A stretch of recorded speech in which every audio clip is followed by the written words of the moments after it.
And welcome everybody to another edition of the GSMC Football Podcast brought to you by the GSMC Sports Network. And as always, I am your host, Kenneth Gruenfelder. And it's great to have you guys here on this Monday. Got a lot to talk about on today's show. As always, before I get into it, I just want to remind you guys to tip or donate. To get your comments recognized, make sure to go to streamelements.com/gsmcsportsnetwork./tip.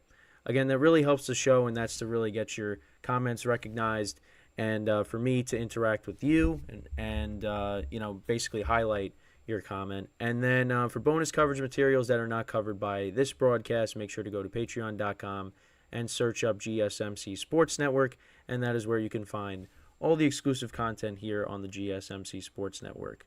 So, with that, we got a lot to talk about today. To start off the show, we will recap last night's game between the Dolphins and the Eagles. The Eagles winning 31-17, so we'll get into that in a little bit.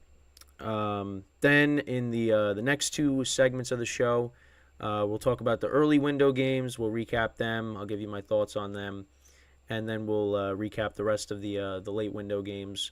And then for the final part of the show, we will preview tonight's game between the 49ers and the Vikings. So with that, let's get right into the first part of the show, which is recapping last night's game between the Eagles and the Dolphins.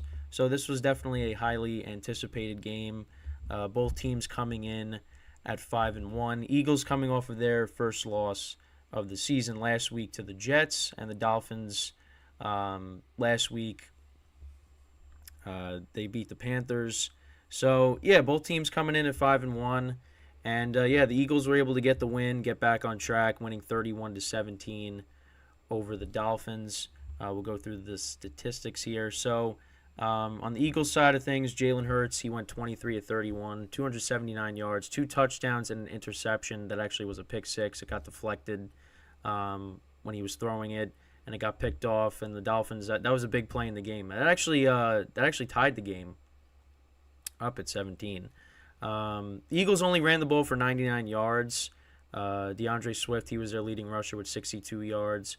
Jalen Hurts also had a rushing touchdown. Kenneth Gainwell had a rushing touchdown towards the end that put them up by 2 scores. A.J. Brown continues to impress. 10 receptions for 137 yards and a touchdown. Dallas Goedert, yesterday was National Tight Ends Day. 5 receptions for 77 yards and a touchdown as well. Devontae Smith, he had 4 receptions for 49 yards. And Julio Jones made his debut with the Eagles, and he had 1 reception for 3 yards. And then on the Dolphins side of things, Tua Tagovailoa, 216 passing, 1 touchdown, 1 pick. The Dolphins really couldn't run the ball yesterday, and that was something we talked about on Friday's show. Eagles have a very good run defense, and the Dolphins were number 1 rushing. And, Mostert was their leading rusher with only 45 yards. Did break off a 21-yard run, but that was really it.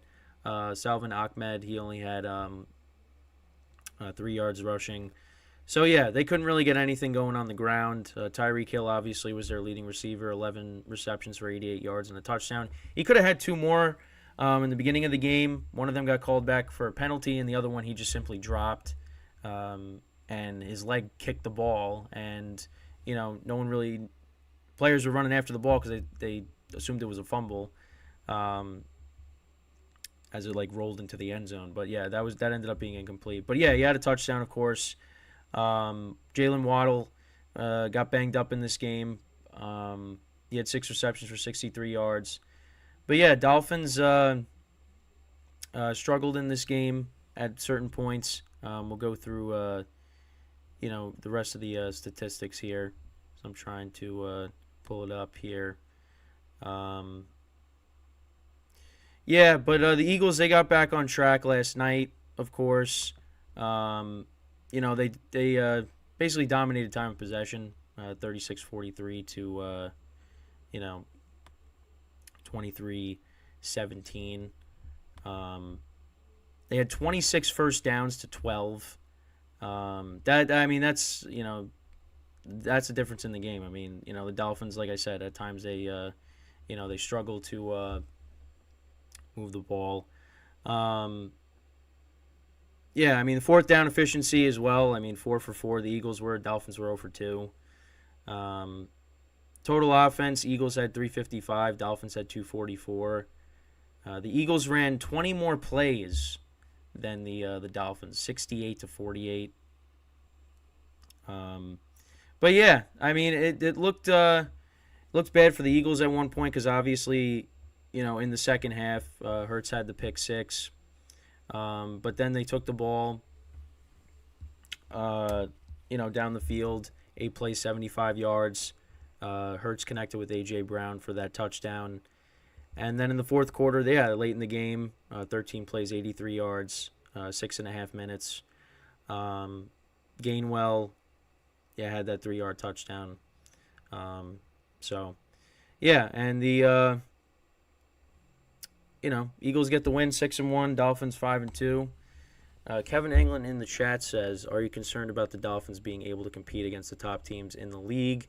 Best team they've beaten so far is the Chargers." Yeah, I mean that's something we talked about last night because I was with him and some of my other friends. One of them said they were frauds, and yeah, I mean that is definitely something to pay close attention to because they beat the Chargers 36-34. Chargers really don't have a good defense. They beat the Patriots by 7 points. I mean, they beat the Broncos 70-20, but the Broncos are one of the worst teams in football. Though they did pick up a win yesterday, and we'll talk about that. But you go up against the Bills in Buffalo, and that's a statement game right there. If you win that, and you lose 48-20, you turn the ball over 3 times against the Giants. I mean, you still won the game, but you lost a turnover battle there. You were down 14-0 to the Panthers last week. Although you came back and you outscored them 42-7, but you were down early in that game. And then this is on the road in Philly on Sunday night. And, I mean, the defense showed up. They got the turnover off of Hurts that led to 7 points. But you don't get that. I mean, does the score end up being 31-10 or, So, yeah, it's definitely something to be concerned about. I think, the Dolphins are still a very good team, and they have an electric offense, but, it's definitely something to, be concerned about. Because now, you're going to be playing the Chiefs in a couple weeks, and that's like, for the top seed, essentially, at the moment. The Dolphins should be fortunate the Bills lost yesterday, and we'll get into that. But, if they want to be considered one of the best teams in the AFC and in the NFL, they're going to have to beat some of these better teams. And so far, against the Bills and against the Eagles on the road, which, listen, if the Dolphins are going to want to get to the Super Bowl, I mean, odds are they're probably going to have to do it. They're going to have to win a road playoff game. But, yeah, I mean, that's something they were talking about on TV before I came on is, if you're going into Kansas City, if you got to, I mean, if Buffalo surpasses you in the division, I mean, if you're going to have to go there in the playoffs, it's not going to be easy. It's not going to be easy.